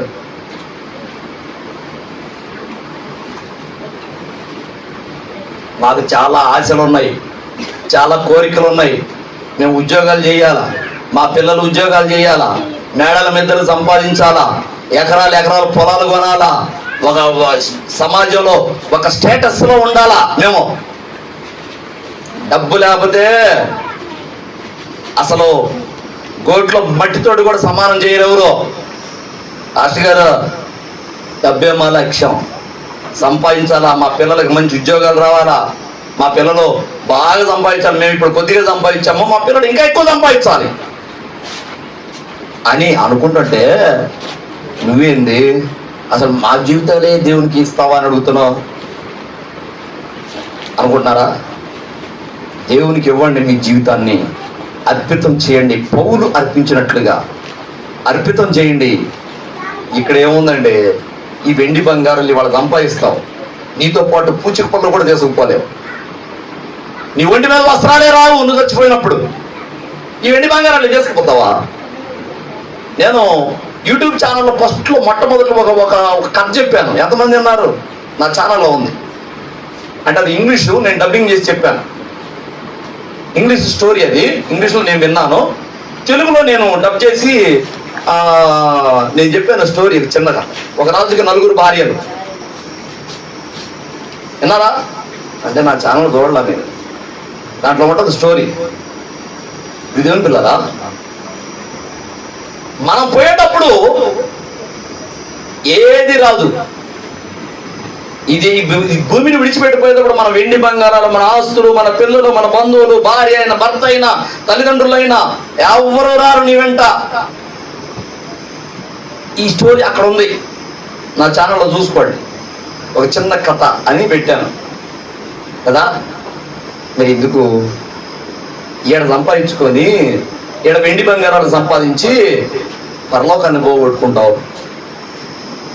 ఈడ వెండి బంగారాలు ఆస్తులు సంపాదించి పరలోకాన్ని పోగొట్టుకుని నరకంలో యాత్ర పడాలనుకుంటున్నావా? దగ్గర దగ్గర 250 దేశాల్లో 150 దేశాల దాకా జయించాడు అలెగ్జాండర్. అతనికి ఒక పేరు ప్రపంచ వీరుడు, గ్రీక్ వీరుడని. 150 దేశాల దాకా జయించాడు అప్పట్లో. అతను కాలు పెడితే, అతను చూపు పడితే ఆ దేశం వశమైపోవటమే. గట్టిగా 33 సంవత్సరాలు బ్రతికింది. ఎన్ని దేశాల మీద జయం పొందాడో. అలెగ్జాండర్ వస్తున్నాడంటే అందరికీ భయమే. కానీ పోయేటప్పుడు అతని స్థితి ఏందో తెలుసా? చిన్న దోమ గుట్టి జ్వరం వచ్చి, ఏదో డెంగ్యూనో మలేరియానో ఏదో వచ్చింది, టైఫాయిడ్. అప్పట్లో మందులు లేక, ఆ డాక్టర్లు ఏం చేయలేక వైద్యులు చేతులు ఎత్తేస్తే, నేను చనిపోతున్నాను, 150 దేశాల అధిపతిని నేను, నన్ను మీరు కాపాడలేకపోయారు, నేను చనిపోయిన తర్వాత నా బాడీని ఈ డాక్టర్లు ఏమోయాలి. ఎందుకు? ఇప్పుడు దాకా డాక్టర్ల గర్వం ఏం తెలుసా? మేము ప్రాణాలు కాపాడే వాళ్ళమని గర్వం వాళ్ళు అనుకుంటున్నారు. కానీ ఈ విశ్వ చక్రవర్తినైన నన్ను, నా ప్రాణాలు కాపాడలేకపోయారు, అందుకని నా బాడీని వీళ్ళే మొయ్యాలన్నాడు. అంత మాత్రమే కాదు, నన్ను పెట్లో పెడతారు కదా, చనిపోయిన తర్వాత పాడికి తీసుకోవడానికి, సమాధికి తీసుకోవడానికి పెట్లో పెడతారు కదా, ఆ పెట్టెకి 2 రంధ్రాలు చేయండి, నా చేతులు ఇలా పైకి పెట్టండి, ఇలా పైకి పెట్టండి, కాళ్ళు చేతులు ఇలా చూపించేటట్లు. ఎందుకని? రాజుగారి చేతులు ఎందుకని అలా కాళ్ళకి ఇట్లా పైకి కనబడుతున్నాయి? చేతులు పెట్లో ఎందుకు పెట్టలేదు అంటే, నేను 150 దేశాలను జయించిన ఖాళీ చేతులతో వెళ్ళిపోతున్నాను అని ఈ సమాజానికి ఒక సందేశం అందించాలి. నేను ఏమీ తీసుకుపోలేకపోతున్నాను, నా ప్రాణాలను కాపాడుకోలేకపోయాను, ఈ డాక్టర్లు కూడా నా ప్రాణాన్ని కాపాడలేకపోయారు. వీళ్ళు వ్యర్థమే, నా సంపాదన వ్యర్థమే, నా సైన్యము వ్యర్థమే, నా పలుకుబడి వ్యర్థమే, నా పేరు ప్రతిష్టలు అన్నీ వ్యర్థమే. ఈ భూమి మీద ఏది సంపాదించుకున్నా ఇక్కడ వదిలిపెట్టి పోవాల్సిందే. హల్లెలూయా. ఎందుకు మరి వెంపర్లాట? స్టీవెన్సన్ గారు పాట పాడాడు, సగం గుర్తొచ్చి గుర్తు రాకుండా ఉంది. పాడదామండి. సూచక పుల్లైనా తీసుకొని పోలేవు అని ఒక పాట పాడాడు. ఇదేం పిల్లరా, దేవునికి మీ దేహాల్ని ప్రతిష్ఠ చేసుకోండి, మీ జన్మలు ధన్యమవుతాయి. మిమ్మల్ని బట్టి అనేక మంది చీకటిలో నుండి వెలుగులోనికి నడిపించబడతారు. అర్థమైందా? మిమ్మల్ని బట్టి మీరు దేవునికి ప్రతిష్ఠ చేసుకుంటే, మిమ్మల్ని మీ జీవితాన్ని దేవునికి ఇవ్వగలిగితే, దేవుడు మీ ద్వారా ఇంకా అనేక మంది జీవితాలను, అనేక కుటుంబాలను, అనేక ఊళ్ళను చీకటిలో నుండి గొప్ప వెలుగులోనికి మార్చగలడు మీ ద్వారా. అదే ఆయనకు పనివాడు కావాలి, పని చేసేవాడు కావాలి. ఆయనకి పోతం విస్తారంగా ఉంది, పనివాడు లేరు. ప్రభువా, ఇదిగో దేవా నా జీవితం ఆపాదమస్తకం, ఇదిగో దేవా నా జీవితం ఆపాదమస్తకం నీకంకితం. శరణం ఈ శరణం, శరణం ఈ శరణం, శరణం ఈ శరణం, శరణం ఈ శరణం. ఇదిగో దేవా నా జీవితం ఆపాదమస్తకం నీకంకితం. పలుమారువై తొలగినాను పరలోక దర్శనము నుండి. ఇదిగో దేవా నా జీవితం నీకు అర్పితం చేస్తున్నానయ్యా, నన్ను నీ పాత్రగా వాడుకోయ్యా, నన్ను ఆశీర్వదించు, నా ద్వారా ఇంకా అనేక మందిని ఆశీర్వదించయ్యా అని నువ్వు పలకగలిగితే నీ జన్మ ధన్యమైపోదు. ఈ వెండి బంగారాలు ఇవన్నీ ఈ భూమిలో కలిసిపోయే మట్టేనమ్మా. ఆశపడకు ఈ లోకం కోసం చెల్లెమ్మా, ఆశించేది ఏదైనా అది మట్టేనమ్మా. మనిషి ఆశించేది ఏదైనా అది మట్టేనమ్మా. ఆశపడకు ఈ లోకం కోసం చెల్లెమ్మా, ఆశించేది ఏదైనా అది మట్టేనమ్మా. మనిషి ఆశించేది ఏదైనా అది మట్టేనమ్మా. హల్లెలూయా. పాటలు వచ్చేలే మనకయ్యి. ఏది కూడా ఈ లోకం మీద ఆశ పెంచుకోమాకండి. చేతైతే మీ ప్రాణము, ఆత్మ, దేహము దేవునికి అర్పితం చేసి చూడండి. పౌలులాగా, పౌలియాల ఎంతమందికి మాదిరి, అవును కదా, ఎన్ని సంఘాలు కట్టాడు, తన ప్రత్యక్షతలు దేవుని ద్వారా పొందుకొని ఎన్ని నేర్పాడు సంఘానికి. నిజంగా ఎంత ధన్యుడో. ఇంకా ఆయన అనే మాటలేం తెలుసా, నేను తెలియకనే, నేను ఎరుగకనే, నిజదేవుడైన క్రీస్తుని ఎరగకనే నేను సంఘాన్ని హింసించాను. ప్రధాన పాపిని, దోషకుడను, హింసకుడను, నా వంటి పాపి ఎవడు లేడన్నాడు. పశ్చాత్తాపడ్డాడు. ఎందుకంటే దేవునికి తను తాను అర్పించుకున్న తర్వాత అర్థమైపోయింది అసలు తను చేసిన పొరపాటే. ఇదేం పిల్లరా, దేవునికి మనల్ని మనం అర్పించుకుందాం. మన కుమారులనే కానీ, మన కుమార్తెలనే కానీ అబ్రహాము వలె, యొక్తా వలె, పౌలు వలె మనం మన జీవితాలని దేవునికి అర్పిద్దాం. వ్యర్థంగా ఈ లోకంలో సాతానికి, ఈ లోకాధికారి సాతానుడు, వాడికి ఈ మిడిమిడి జ్ఞానంతో ఉన్న ఈ మనుషులకి, బంధువర్గానికి, మన కొడుకులే కావచ్చు, తల్లిదండ్రులే కావచ్చు, అన్నలమ్ములే కావచ్చు, భార్య భర్తలే కావచ్చు, వీళ్ళంతా ఎవరు శాశ్వతంగా ఉండేవాళ్ళు కాదు. నీ వెంట రారు వాళ్ళు. అర్థమైందా? వాళ్ళ మీద అంత మమకారాలు పెంచుకోవద్దు, మమకారాలు పెంచుకోవద్దు. శాశ్వత బంధం యేసయ్యతోటే ఉండాలి. భార్య భర్త చచ్చిపోతే భార్య కూడా వచ్చిద్దా? ఏమండి నేను కూడా వస్తున్నానండి అని వచ్చిద్దా? భార్య చచ్చిపోగానే భర్త, అమ్మాయి నేను కూడా వస్తున్నానమ్మా నువ్వు చచ్చిపోతున్నావా, నేను కూడా వస్తున్నా, నేను కూడా చచ్చిపోతాను, నీతో పాటు ఇద్దరం కలిసిపోతాం అంటాడా? పోతే పోయింది లేని 3 రోజులు ఎడుతాడు, మళ్ళీ పెళ్లి చేసుకుంటాడు. అదేనా కదా? 3 రోజులు ఎడుతాడు, అయ్యో అయ్యో నాకెంత సహాయంగా ఉండేది, సాటి అయిన సహాయంగా ఉండేదని 3 రోజులు ఎడుతాడు. తర్వాత మళ్ళీ సంబంధం చూడండి మరి అంటాడు. ఇదేం పిల్లరా, ఎవరు మన వెంట రారు. ఏ బంధం శాశ్వతమైన బంధం కాదు. ఆ కథ చూడండి, ఆ కథ దాంట్లో ఆ రాజుగారు 4 భార్యల్లో ఒక భార్య ఏమో వెండి బంగారాలు ఆస్తులు, ఒక భార్య ఏమో బంధువర్గం, ఒక భార్య ఏమో తన శరీరం, ఒక భార్య ఏమో తన ఆత్మ. ప్రాణం పోతున్న సమయంలో ఒక భార్యను అడుగుతాడు, అమ్మా నేను చనిపోతున్నాను, నాతో పాటు నువ్వు వస్తావా అంటే, ఏమండి ఈయన అంతమాట అన్నారు, ఏమనుకుంటున్నారు, నేను ఎందుకు వస్తాను, నువ్వు నన్ను వదిలిపెట్టిపోతే నేను ఇంకొకరి ఇంటికి పోతాను, నీ ఆస్తి ఎవరిదైంది, నువ్వు పోయిందక్క వేరే వాళ్ళు అనుభవిస్తారు, అదేనా?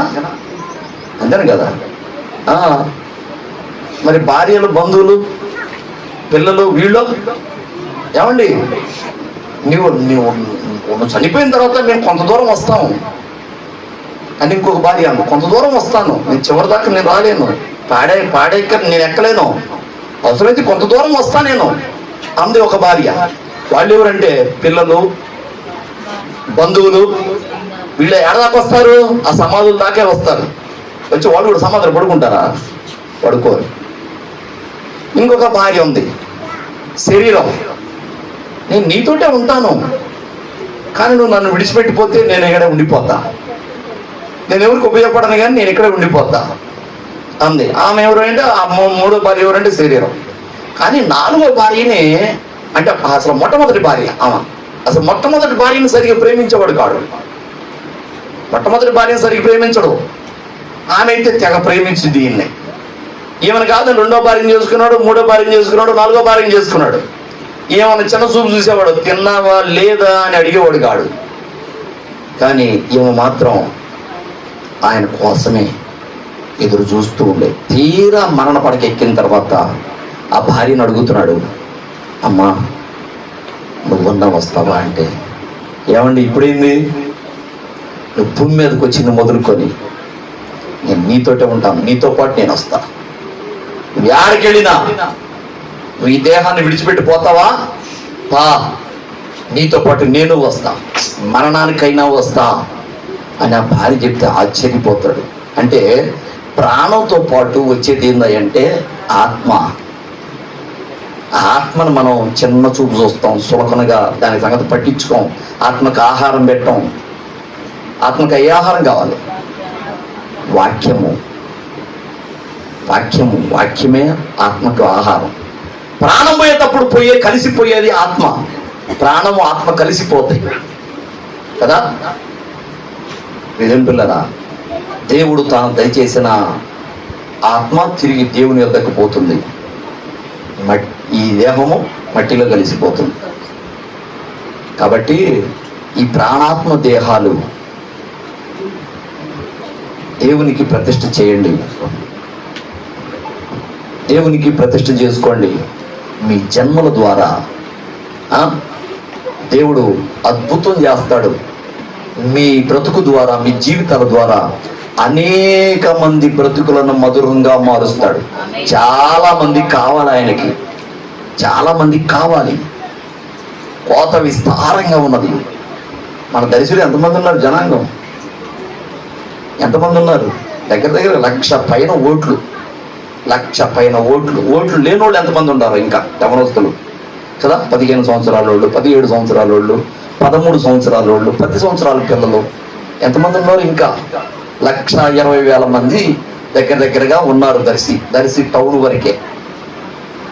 మరి సేవకులు ఎంతమంది ఉన్నారు? దేవుని కోసం ప్రతిష్ఠ చేసుకొని తమ జీవితాన్ని అంకితం చేసుకొని దేవుని పని చేయాలి, దేవుని పరిచయం చేయాలనుకున్న వాళ్ళు ఎంతమంది ఉన్నారు? తక్కువ మంది. మహా అయితే ఒక 100 మంది లోపు ఉంటారు. 1,00,000 మంది ఆడ, 1,20,000 మంది ఆడ, 100 మంది సేవకులు ఎక్కడ?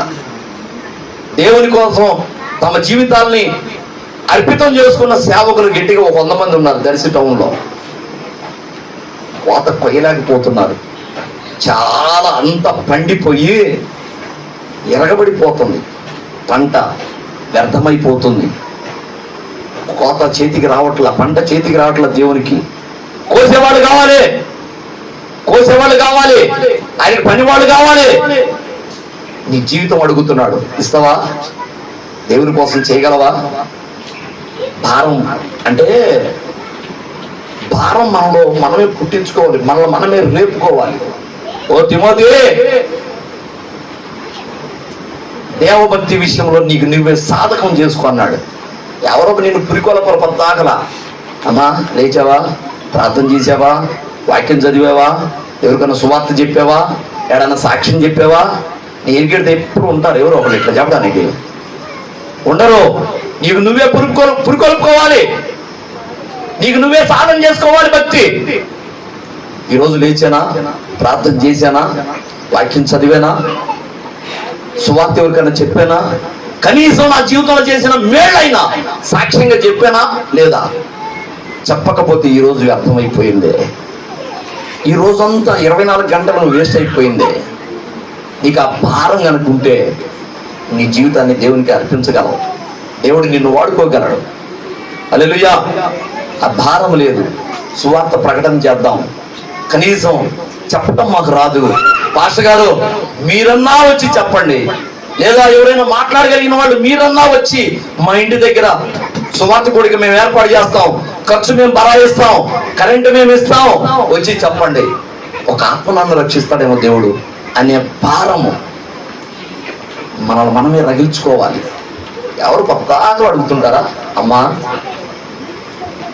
ఈ సంవత్సరం 10 మందిని రక్షిస్తానని తీర్మానం చేసావుగా, 20 మందిని రక్షిస్తానని తీర్మానం చేసావుగా, 5గురిని రక్షిస్తానన్నావు కదా. సగం సంవత్సరం అయిపోయింది, మే నెల అయిపోయింది, 6వ నెలలోకి వచ్చాం, సగం జీవితం అయిపోయింది, సగం సంవత్సరం అయిపోయింది. నువ్వు సంపాదించేది ఏమీ లేదు. ఇంకెన్నాళ్ళు ఉన్నాయి? 7 నెలలు ఉంది. ఇంకా 7 నెలలు టైం అయిపోతుంది.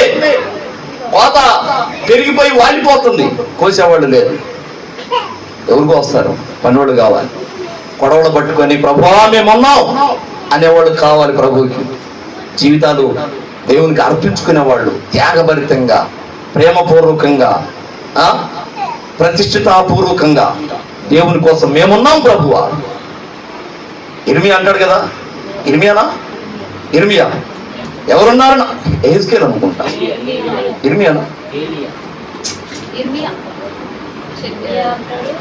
ఇర్మియా.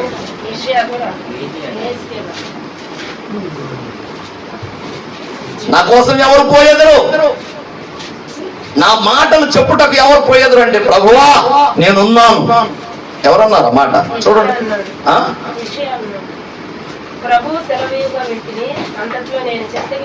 అధ్యాయం చెప్పు. యెషయా 6వ అధ్యాయం అంట. చూడండి. అది నేనున్నాను ప్రభువా, నేనున్నా, నేను రెడీ, నన్ను పంపు. నీ సువార్త నేను ప్రకటన చేస్తా, నన్ను పంపు. కోత నేను కోస్తా, నన్ను పంపు ప్రభువా. నీ పంట నీ ఇంటికి చేరుస్తా. ఏం పంట? ఆత్మల పంట. ఆత్మల పంట నీ ఇంటికి చేరుస్తా. కోసేవాడిగా నన్ను పెట్టు ప్రభువా, నేనున్నాను ప్రభువా కదా. ఇర్మియానా? ఇర్మియా కూడా శ్రేష్ఠ భక్తులు. నేనున్నాను ప్రభువా, నేనున్నానయ్యా, పని నాకు చెప్పు ప్రభువా అని వచ్చారు. మరి నువ్వు నీ జీవితాన్ని అర్పించుకోగలవా? దేవుని కోసం ప్రభువా నేనున్నాను అని రాగలవా? సువార్త ప్రకటన చేద్దామయ్యా, మీ ఇళ్ళ దగ్గర కూడికలు పెట్టుకోండి అయ్యా అంటే ఇప్పుడు కాదు పాస్టర్ గారు, ఇప్పుడు కాదు, వచ్చే వారం చూద్దాం, ఇప్పుడు కాదు. వాళ్ళు పెట్టుకోలేదు ఇంకా, వాళ్ళ తర్వాత కదా మేము అంటున్నారు. వాళ్ళు పెట్టుకోలేదు, వాళ్ళకి అనుకూలత లేదు. వాళ్ళకి అనుకోవట్లేదు, వాళ్ళు పెట్టుకోలేదు. వాళ్ళతో నీకెందుకు? నీ ఇంటికాడ నువ్వు కోడిక పెట్టించావా, సువార్త వినిపించావా లేదా చూసే దేవుడు. వాళ్ళతో నీకు వంతు ఎందుకు? వాళ్ళు పెట్టించుకోకపోతే వాళ్ళకి దరిద్రం. నువ్వు పెట్టించుకో, కూడిక పెట్టించు, నీ ఇంటి ముందు సువార్త వినిపించు, ఖర్చు అనుకోకుండా, సాకిరి అనుకోకుండా చెయ్యి. దేవుడు నిన్ను ఆశీర్వదించడా? దేవుడు ఉన్నాడనియు తన వెతుకు వారికి ఫలము దయచేయడనియు నమ్మాలి కదా, విశ్వసించాలి కదా. లేదా విశ్వాసం? నేను చేస్తాను, ఒకడు పెట్టుకోకపోయినా నేను పెడతా, నా ఇంటికాడ పెట్టిస్తా, సువార్త చెప్పిస్తా, 10 సార్లు సువార్త చెప్పిస్తా, ఒక ఆత్మ వచ్చిద్దేమో చూద్దాం అని ఉండాలిగా. లేకపోతే ఒక్క సువార్తకే 10 మంది వస్తారేమో చూద్దాం. ఈ భారం ఉండాలిగా. నశించిపోతున్నారు ఆత్మలు. నేనున్నాను ప్రభువా, నేను వస్తాను ప్రభువా, నన్ను నీ సాధనంగా నన్ను వాడుకో ప్రభువా, నీ నోటి బోరగా నన్ను వాడుకో ప్రభువా, లేకపోతే నాకు చేత కాదు ప్రభువా, మోసే పలికినట్టుగా నేను నచ్చివాడను ప్రభువా, నా వల్ల కాదు ప్రభువా. అట్లయితే పద, నీకు తోడు ఆహారాన్ని ఇస్తా, పద పంపించాడుగా. అలాగే నువ్వు కూడా నీ వల్ల కాకపోతే చెప్పే వాళ్ళనైనా పిలిపించాలిగా, చెప్పించాలిగా. మనం పురికొల్పుకుందాం, మనల్ని మనం ప్రతిష్ఠ చేసుకుందాం, మన పిల్లలను ప్రతిష్ఠ చేద్దాం దేవుని పని కొరకు. అలాగూ కాకుండా నువ్వు ఈ లోకం కోసం పరిగెత్తిన, నీ పిల్లలను ఈ లోక ఘనత కోసం పరిగెత్తింపజేసిన వ్యర్థంగా పోతారు. జాగ్రత్త, ఎందుకు పనికిరారు. దేవుని పుస్తకంలో, కవిత అంటే పుస్తకం, దేవుని జీవ గ్రంథంలో నీ పేరుందా? లేకపోతే నీవు నీ పిల్లలు వ్యర్థంగా లోకం కోసం పరిగెత్తి జీవ గ్రంథంలో పేరు లేకుండా చేసుకొని ఊరికి నరకంలో పట్టడానికి రెడీగా ఉన్నారా? ఏం చేద్దాంచుకున్నారు? ప్రతిష్ఠ చేద్దాం ప్రభువా, తెలిసి తెలియక నాళ్ళు వ్యర్థంగా గడిపాం. మా పిల్లల్ని, మా జీవితాలను నీకోసం అర్పితం చేస్తామయ్యా. ఏదైనా నీకోసం చేసినప్పుడే కదా ప్రభు మా ప్రాణాలు తగ్గేది. అదే కానీ చెప్పింది, నా నిమిత్తమై ఎవరైతే తన ప్రాణమును పోగొట్టుకునే ఎడలా వాడు తన ప్రాణమును కాపాడుకున్నాడు. నా విషయమై ఎవడైతే తన ప్రాణాన్ని సేఫ్టీ చేసుకుంటాడో వాడు పరలోకంలో పోగొట్టుకుంటాడు కదా. చెప్పింది అదే కదా ప్రభు. నా నిమిత్తము, వాక్యము నిమిత్తము ఎవడైతే తన ప్రాణాన్ని పోగొట్టుకుంటాడో వాడు తన ప్రాణమును కాపాడుకున్నాడు. వాడి ప్రాణం ఎక్కడ ఉంటుంది? యేసయ్య కోసం, వాక్యం కోసం. ప్రాణం పోగొట్టుకున్న వాడి ప్రాణము ఎక్కడ ఉంటుంది? పరలోకంలో ఉంటుంది. అట్లా కాకుండా యేసయ్య కోసం కాకుండా వ్యర్థంగా ఈ లోకం కోసం మన ప్రాణాలను అర్పితం చేస్తే, మన జీవితాలను అర్పితం చేస్తే ఆ ప్రాణాలు ఏడంటే తెలుసా? పోయిన తర్వాత అగ్నిలో యాతన పడుతుంది. ధనవంతుడు కేకలు పెట్టినట్టుగా ఉంటుంది.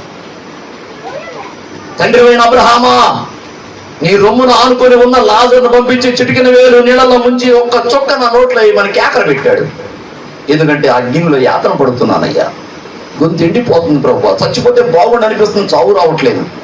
ఈ అగ్ని ఆరిపోతే బాగుండి అనిపిస్తుంది, ఆరిపోవట్లేదు. ఎన్నాళ్ళు నేను ఇట్లా కేకలు పెట్టాలో నీ దగ్గర ఉన్న జలమును ఒక్క చొక్క తీసుకొచ్చి నా నోట్లో అన్నాడు. కుదరదు అన్నాడు అబ్రహాం. సరే అట్టయితే నా దగ్గర కుదరలేదు, నా బుద్ధి తక్కువయ్యి భూమి మీద నీ సువార్త వెనక నీవు నీ ఇష్టమైన బ్రతుకు నేను బ్రతకక నేను వ్యర్థం చేసుకున్నాను. నా ధనాన్ని చూసుకొని నేను ప్రాణమా తిను తాగు సుఖించు అని చెప్పుకున్నాను. ఇప్పుడు బుద్ధి వచ్చిందయ్యా, కానీ నా ప్రాణం ఇప్పుడు యాతన పడుతుంది. భూమి మీద నా సహోదరులు ఉన్నారా 5, వాళ్ళకైనా కనీసం వాళ్ళకైనా చెప్పించయ్యా. అయ్యా మీ అన్న అగ్నిలో యాతన పడుతున్నాడు నరకంలో, ఇదిగో ఈ సువార్త చెప్పి రమ్మన్నాడు. మీ అన్న పేరు ఫలానా కదా, మీ 5 పేర్లు ఫలానా కదా, మీ అన్న అగ్నిలో యాతన పడుతున్నాడు, కనీసం నా తమ్ముళ్ళకైనా సువార్త చెప్పండి, వాళ్ళైనా ఈ ప్రాంతానికి భయంకరమైన ఈ అగ్నికి రాకుండా కాపాడబడతారేమో అని నరకం నుంచి ఒకడు పోయి చెప్తే వాళ్ళు మారు మనసు పొందుతారు అన్నాడు. అబ్రహాము దానికి అన్నాడు, ఒకడు నరకము నుండి వెళ్ళి నీ సహోదరుడు అగ్నిలో యాతన పడుతున్నాడు, ఇదిగో మీరన్నా మారు మనసు పొందండి అంటే వాళ్ళు నమ్మరు. ఏంది, నువ్వు చచ్చిపోయి నరకానికి పోయి నరకాన్ని చూసి లేకపోతే పరదేశను చూసి మా అన్న నరకంలో యాతన పడుతున్నాడని చూసి మళ్ళీ వచ్చావు భూమి మీదకి. మా చెవులో పూలు కనబడుతున్నాయా, మేమంతా ఎర్రిమాలోకాలం అనుకుంటున్నావా అంటారు, నమ్మరు. కాబట్టి భూమి మీద ఏలియా ఉన్నాడు, మోషే ఉన్నాడు, ప్రవక్తలందరూ ఉన్నారు, వాళ్ళు ప్రకటిస్తున్నారు, వాడు చెప్పింది నమ్మితే చాలు అన్నాడు కదా. అవును కదా. అబ్రహాము ఎవరి గురించి, ఏ ధనవంతుడి గురించి అయితే ఇది చెప్పాడో దేవుడు, ఈ ధనవంతుడిని గుర్తు చేశాడో, ఆ ధనవంతుడిలాగా మనం రేపు కేకలు పెట్టవద్దు. అయ్యో అయ్యో అయ్యో కాలుతున్నానే ప్రభువా, చచ్చిపోతే బాగుండు అనిపిస్తుంది, చావు రావట్లేదు అని కేకలు పెట్టొద్దు. తన ప్రాణాన్ని కాపాడుకున్నవాడు ధన్యుడు. నా మాటలు విన్నవాడు ధన్యుడు. నా మాటలు చెవిని పెట్టుకున్నవాడు ధన్యుడు. ఇదిగో ఎవడైతే నా మాట చొప్పున నడుస్తాడో వాడు ధన్యుడవుతాడు కదా. సామెతల గ్రంథంలో చెప్తున్నాడు, నా మాట చొప్పున, నా ఉపదేశమును విని దాని చొప్పున నడుచువాడు ధన్యుడు. నడుద్దాం. ఎందుకు ఈ వెండి బంగారాలు అంటే ఉండవాటిని వదిలించుకోమని చెప్పను, కానీ దానికోసం పాకులాడు మాట్లాడు. ఎంత పాకులాడినా చివరికి ధనవంతుడు సామెతకి పోయి అగ్నిలో పడాల్సి వస్తుంది. అందుకని దేవుని కోసం అవసరమైతే ప్రాణత్యాగం చేద్దాం. ప్రాణత్యాగం చేయకపోయినా కనీసం జీవితం ప్రభు కోసం అర్పితం చేద్దాం. మన ప్రాణాత్మ దేహాలు కాపాడబడతాయి. మనల్ని బట్టి ఇంకా అనేక మంది రక్షింపబడతారు. ఇది కూడా ఒక ఫలమని. నీ ఆత్మ రక్షింపబడటం ఒక ఆశీర్వాదం, నీ ద్వారా అనేక ఆత్మలు రక్షింపబడటం మరొక ఆశీర్వాదం.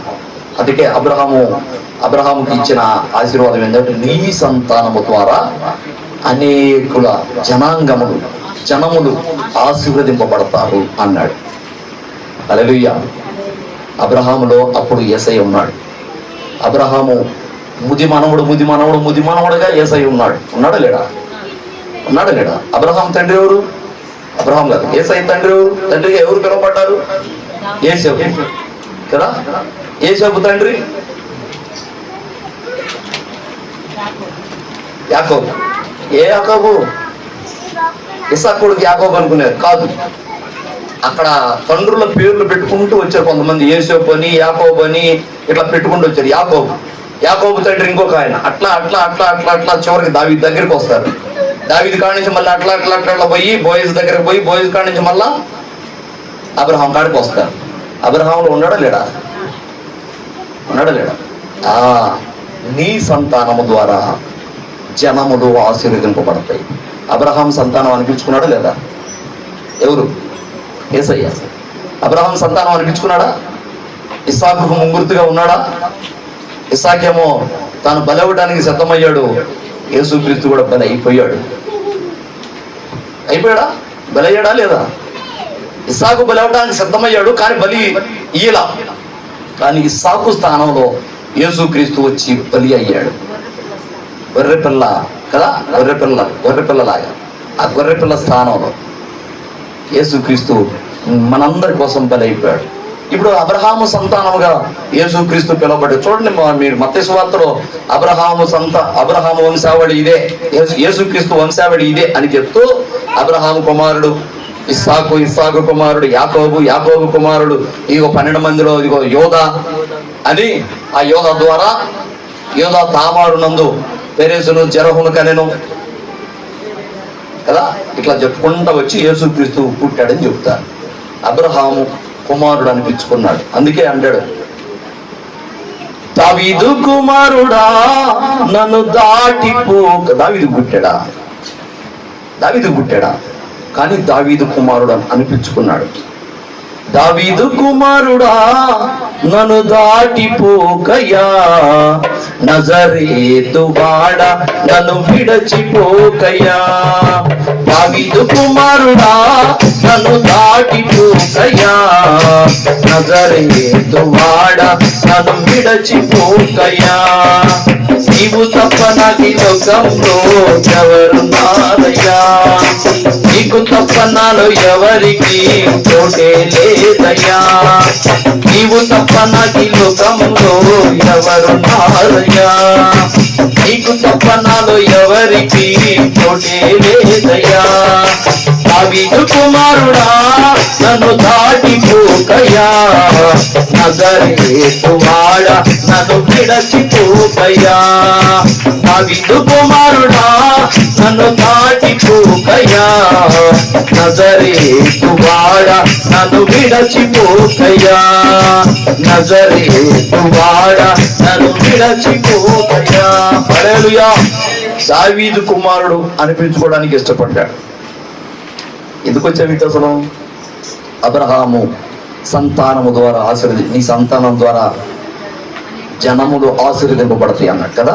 దావీదు సంతానము, అబ్రహాము సంతానం అనబడిన యేసు క్రీస్తు ద్వారా ఇదిగో ఈ భూప్రపంచమే కాదు, సకల విశ్వము ఇంకా మిగతా గ్రహాలలో ఉన్న దేవదూతల సమూహాలు కూడా ఆశీర్వదింపబడుతున్నాయి.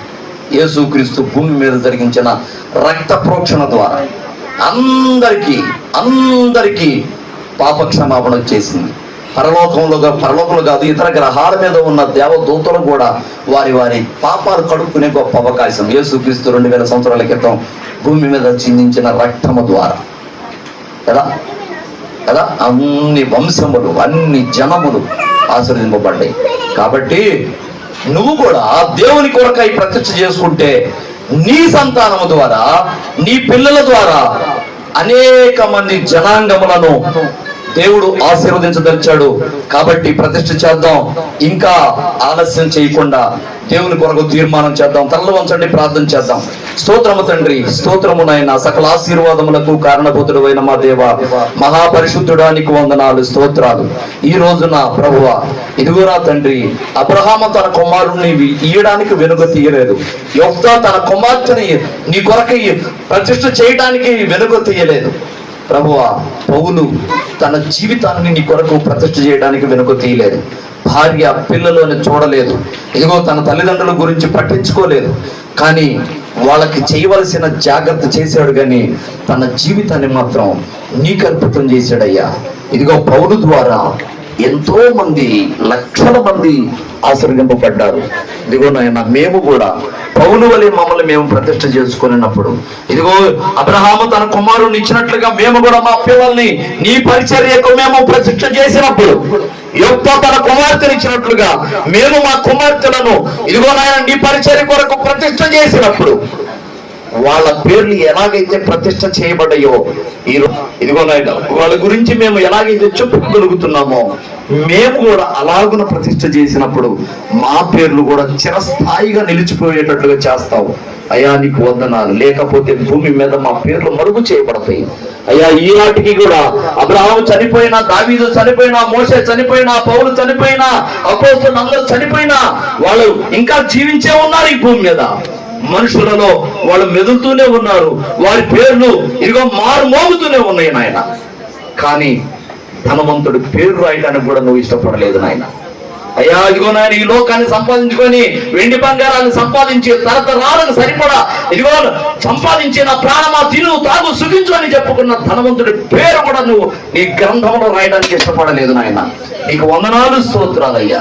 ఇదిగో మా పేరు కూడా చిరస్థాయిగా నిలిచి ఉండినట్లుగా, మేము మా జీవితాలు, మా పిల్లలు, మా కుటుంబాలు నీ కొరకు ప్రతిష్ఠ చేయబడినట్లుగా కృప అనుగ్రహించు నాయన.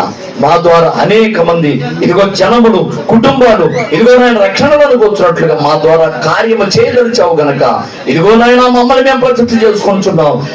ఎంతకాలము ప్రభువా ఇదిగో నాయన నీ కొరకు మేము చేయవలసిన పని విషయంలో ఇదిగో ఆలస్యం అయిందేమో నాయన.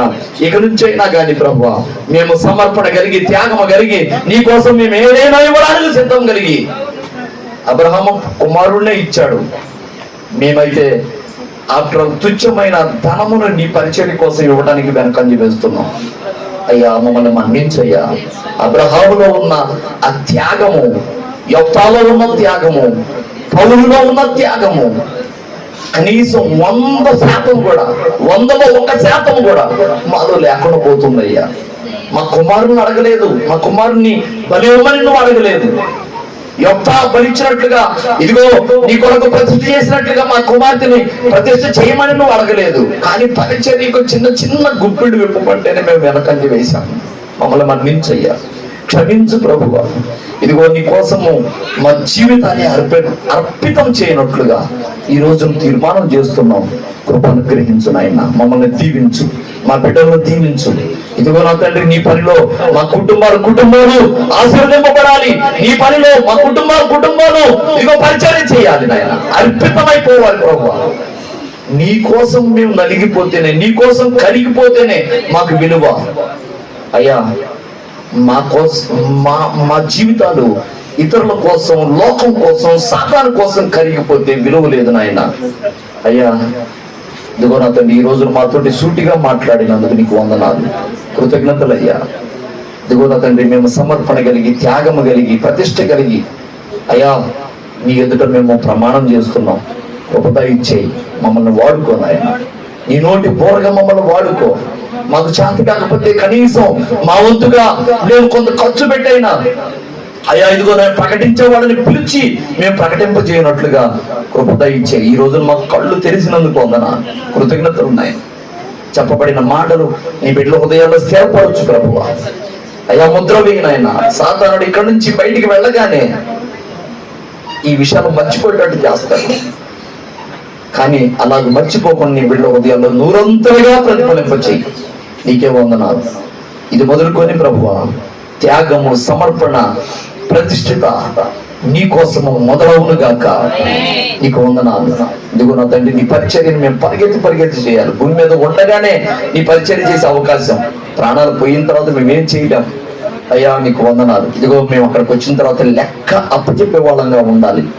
ఇదిగో నీ కోసం మేము ఏదైనా చేశాము అంటే ఇంతవరకు ఏమీ లేదు, కానీ ఇక నుంచి అయినా నీ కొరకు మేము చేసిన లెక్క అప్పచెప్పే వాళ్ళంగా ప్రభువా, ఇదిగో నీ కోసం నేను ఇది చేశానయ్యా, ఈ ఘన కార్యం నేను ఒకటి చేశాను ప్రభువా అని మా జీవితానికి సరిపడా ఒక ఘన కార్యం మేము చెప్పుకునేటట్లుగా ఇదిగో నాయన నీ కొరకు మేము త్యాగపూరితమైన సమర్పణ కలిగిన వారంగా మేము ఉన్నట్లు కృప అనుగ్రహించండి. నీకే వందనాలు. మా ప్రాణాత్మ దేహాలను ఇదిగో తృప్తిపరచినట్లుగా కృప దయచేయమని యేసు క్రీస్తు పరిశుద్ధమైన నామంలోనే అడిగి వేడుకొంచున్నాం తండ్రి. ఆమేన్, ఆమేన్. మన తండ్రి అయిన దేవుని ప్రేమ, ఆయన ప్రియకుమారుడును మన రక్షకుడునైన యేసయ్య శాశ్వతమైన నిత్య కృప, పరిశుద్ధాత్మ దేవుని అన్యోన్యమైన సహవాసము, సహాయము, ఆదరణ, అభిషేకము మనకును సకల పరిశుద్ధులకును సదాకాలం తోడుగా ఉండి నడిపించును గాక. ఆమేన్, ఆమేన్, ఆమేన్. అందరికి వందనాలు. దేవునికి స్తోత్రాలు.